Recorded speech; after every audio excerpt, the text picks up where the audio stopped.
Nesta videoaula, nós vamos abordar a classe dos advérbios e a classe das preposições. Para isso, nós vamos começar com a pergunta: o que é o advérbio? O termo advérbio vem do latim ad mais verbio. Verbio deriva de verbo, que significa palavra.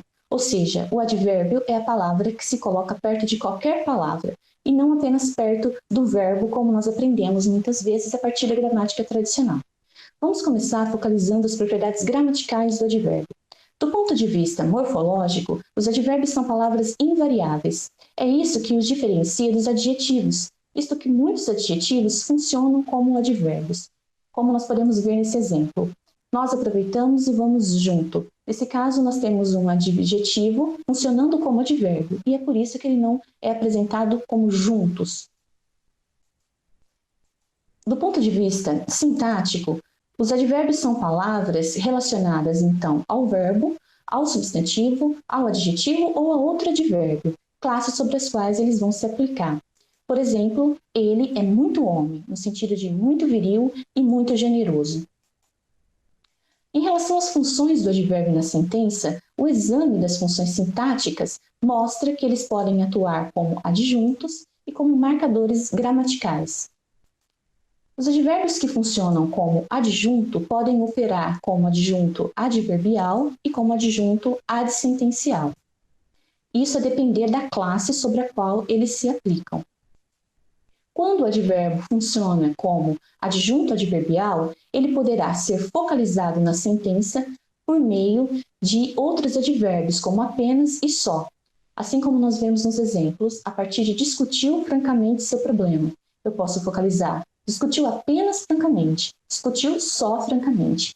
E eu ainda posso interrogar: discutiu francamente?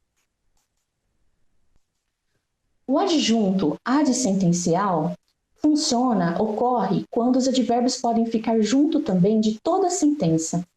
Por exemplo, provavelmente hoje vai chover. Nesses casos, eu posso fazer a paráfrase ou usar também a construção ser mais adjetivo. É provável que hoje vai chover. Um outro teste é deslocar esse advérbio na sentença. Isso é possível quando se trata de um advérbio sentencial, adsentencial. Hoje provavelmente vai chover. Hoje vai provavelmente chover. E hoje vai chover, provavelmente. Advérbios que funcionam como marcadores gramaticais. Nesse caso, eles vão prevenir o nosso interlocutor de que se aproxima uma estrutura gramatical. Essa estrutura pode ter diferentes naturezas. Podem ser, então, marcadores de mini-sentenças, como nós vemos aqui. Bem normal, graças a Deus, não é nenhum genizinho assim, quieto. Ele passa horas lendo. Pode também ser um marcador de sujeitos, como em assim, o cara lá no fundo parece incomodado. Ou marcadores de complementos, como vez por outra, vocês terão, assim, um pouco de sociologia. Marcadores também de adjuntos adnominais, como em um potezinho, assim, com flores. E ainda marcadores de adjuntos adverbiais, como em o paciente não parecia bem, estava falando assim com dificuldade. No português brasileiro, os principais marcadores gramaticais de natureza adverbial são assim e aí.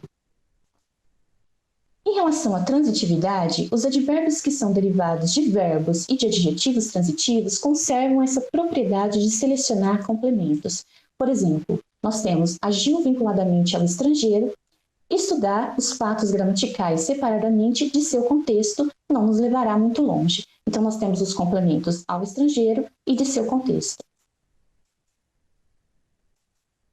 Em relação à colocação do advérbio, eles podem aparecer na primeira posição, antes da sentença, na posição 2, depois da sentença, na posição 3, entre o sujeito e o verbo, e na posição 4, entre o verbo e o seu complemento. Na posição 1 e 2, nós temos advérbios que funcionam como adjuntos adsentenciais. Por exemplo, realmente ele não gasta muito agora. E ele não gasta muito, realmente. Na posição 3, nós podemos ter ele realmente não gasta muito. Ele não gasta realmente muito. Em relação às propriedades semânticas do advérbio. Bom, as três grandes classes semânticas de advérbios são a dos predicadores, a dos verificadores e a dos deiticos. Os advérbios predicadores podem ser de 3 tipos. Primeiro, predicadores que expressam uma variação sobre a palavra ou a sentença a que se aplicam. Nesse caso, eles são denominados advérbios modalizadores.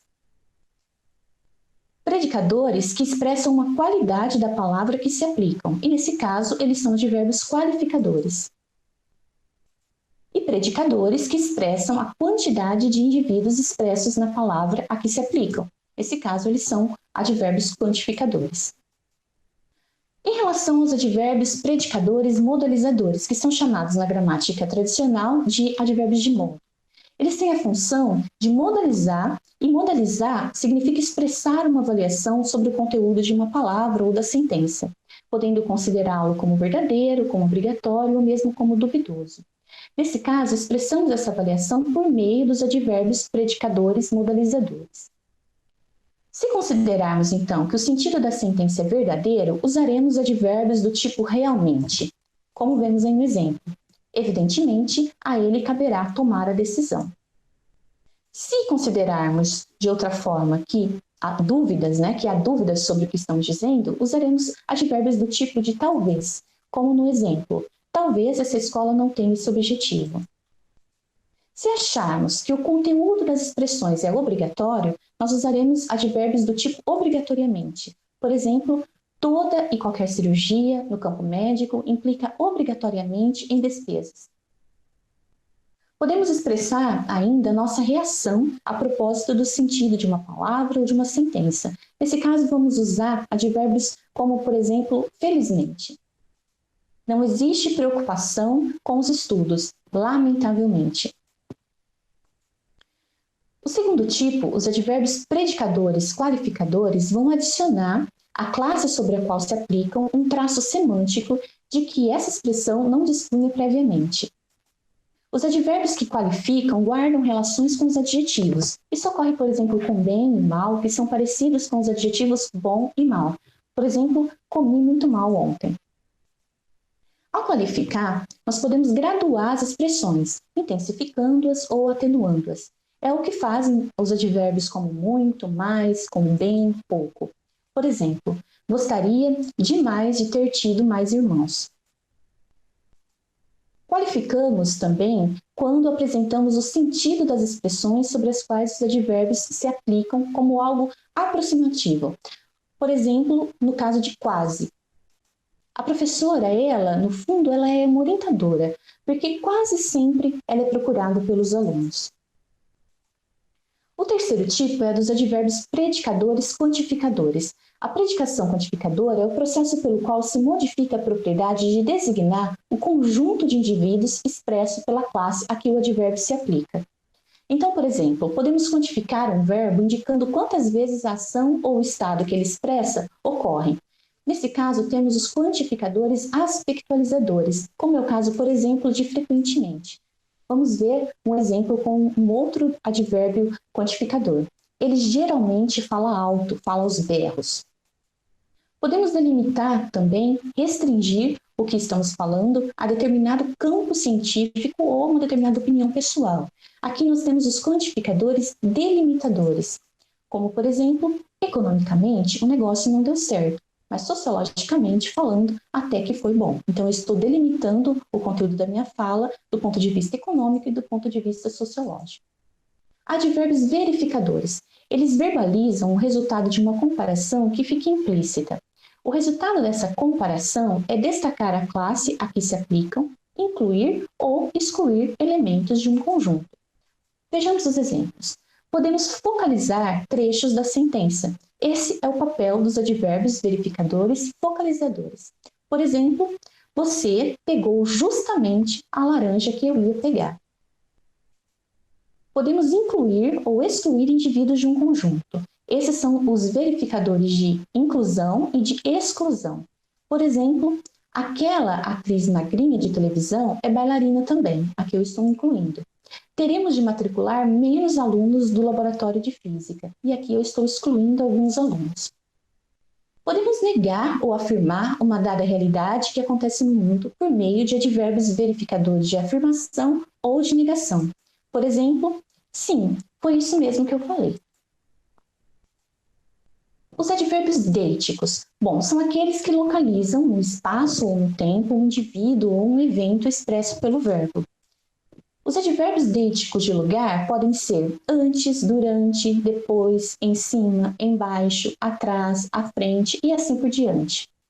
Os advérbios deíticos de tempo podem estar relacionados com o presente, como no caso de agora e outros do mesmo tipo, relacionados ao passado, como no caso de ontem e outros do mesmo tipo, e podem estar relacionados ao futuro, como no caso de amanhã e outros de mesmo tipo. Propriedades textuais do advérbio. Quando observamos a organização do texto, nós podemos notar que alguns advérbios funcionam como conectivos sentenciais. Por exemplo, gravar e transcrever entrevistas é um trabalho danado. Agora, analisar tudo isso é que são elas. Nesse caso, o agora passa a ligar segmentos textuais, então ele tem uma função textual, a localizar esses segmentos no tempo e no espaço do discurso, ou seja, do texto, e estabelecer relações mais abstratas. Por exemplo, além da relação de tempo, ele marca também a relação de contraste ou de causa e consequência. O que é a preposição? Bom, o português brasileiro dispõe em sua gramática de preposições simples e complexas. As preposições simples são bem conhecidas. A, até, com, contra, de, em, entre, por, para, sem, sobre e sob. As preposições complexas, também conhecidas como locuções preposicionais, são formadas de um modo geral por um advérbio ou um substantivo, antecedidos opcionalmente por certas preposições, mas seguidos obrigatoriamente pelas preposições de ou a. Eu coloquei aqui vários exemplos de preposições complexas formadas por advérbio mais preposição, como dentro de, fora de, formadas por preposição mais substantivo mais preposição, como por exemplo a cabo de, a par de, formadas por preposição mais advérbio mais outra preposição, como por debaixo de, por em cima de, ou acerca de, por trás de. E também no caso de preposição mais preposição, como nos usos de a, para, com, por, entre. A partir das propriedades gramaticais da preposição, nós podemos localizar o escopo da preposição. Bom, várias classes de palavras funcionam como escopo das preposições, constituindo o complementador do sintagma que elas organizam. Vamos ver um exemplo. Em casa, tudo está bem. Nesse caso, nós temos o nome, o substantivo casa, no escopo da preposição. Nós vamos estudar isso mais a fundo quando estivermos falando de sintagma preposicional. Nós temos também verbo, a relação entre os verbos e a seleção de preposições. Bom, as sequências formadas por verbo mais sintagma preposicional encerram uma cadeia de transitividade. Por quê? Porque o verbo seleciona uma preposição e essa preposição seleciona um sintagma nominal como seu complementador, constituindo com ele um outro tipo de sintagma, que é o sintagma preposicional. Vejamos o exemplo. A criança deve ir o mais cedo possível à escola, entendeu? Então, o ir seleciona a escola, que é um sintagma preposicional, e essa preposição que está aí indicada pela crase seleciona o sintagma nominal, a escola. Nós vamos ver isso a fundo nas próximas aulas. Quando o verbo pede preposição a, seguindo, nesse caso, um substantivo precedido do artigo a, ou então precedido de um demonstrativo iniciado por a, ocorre a fusão desses dois as, assinalada na escrita pelo acento grave. Então, por exemplo, dei um livro à aluna. A crase também ocorre em expressões adverbiais no singular, para evitar confusão de sentido. Por exemplo, chegou à tarde, chegou à tarde. À tarde com crase significa, então, nós temos um adjunto adverbial. E à tarde sem crase significa que nós temos um sujeito. À tarde chegou. Expressões adverbiais no plural também exigem o uso do sinal grave indicador da crase. Por exemplo, às vezes falava muito, sempre gostou das coisas às claras. Sobre as propriedades semânticas da preposição. Os sentidos de base das preposições consistem em expressar as categorias cognitivas de espaço e tempo. Para localizar seres e coisas no espaço e no tempo, nós tomamos por referência o nosso próprio corpo. Nessa representação, então, nós vamos dispor as coisas ao lado esquerdo ou direito de nosso corpo. Então, nós temos o eixo horizontal, acima ou abaixo de nosso corpo, e aí nós temos o eixo vertical. atrás ou à frente de nosso corpo, e então nós falamos do eixo transversal, dentro ou fora de nosso corpo, no eixo continente-conteúdo, e longe ou perto de nosso corpo, no eixo distal-proximal. Preposições, então, do eixo horizontal, elas implicam a imagem de percurso, ou seja, de deslocamento, assinalado pelos seguintes pontos.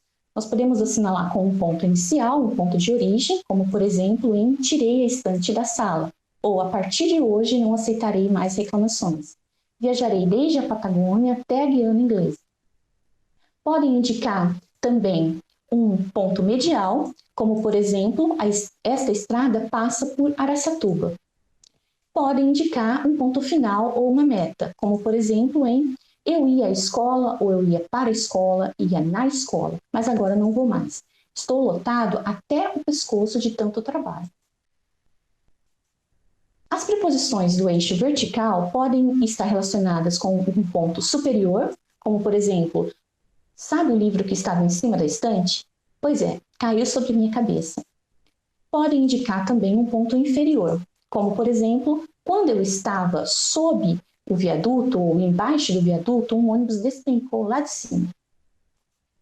As preposições do eixo transversal podem indicar um ponto anterior, como no exemplo, antes de entrar no elevador, verifiquei se ele estava no seu andar. Verifique se ele está no seu andar.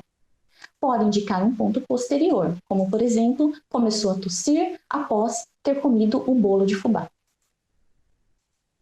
As preposições do eixo continente e conteúdo podem indicar uma localização no espaço interior, como nós vemos em às vezes fica difícil agir no meio de toda essa confusão, ou quando cheguei, ao meio da aula, percebi que tinha esquecido os exercícios em casa.